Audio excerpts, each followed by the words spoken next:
Matapos i-release ang kanilang back-to-back singles na unang kilig at Honey Honey, muling nagpakilig at nagpag-excite ang BINI sa anunsyong may ilalabas silang EP.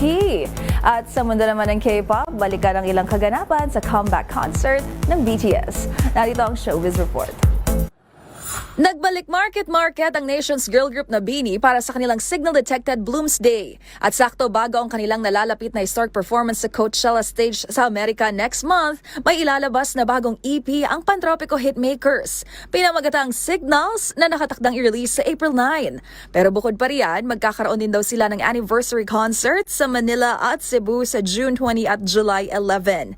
Mga gunita na kamakailan lang naging bahagi na rin ng global fandom platform na Weverse ang BINI. Samantala, sa mundo naman ng K-pop, We love you, Army! Love you! matapos ang halos 4 na taon, muling nasilayan sa isang stage at nagpasiklab ang 7 miyembro ng pop sensation na BTS.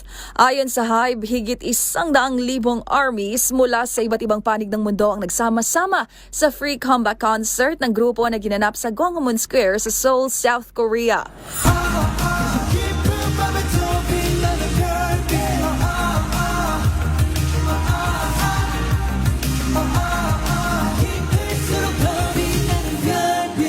Kabilang nga sa mga nanood ay actress beauty queen na si Megan Young, kasama ang mister na si Mikael Daez at doon na-meet pa nila ang American singer na si Becky G.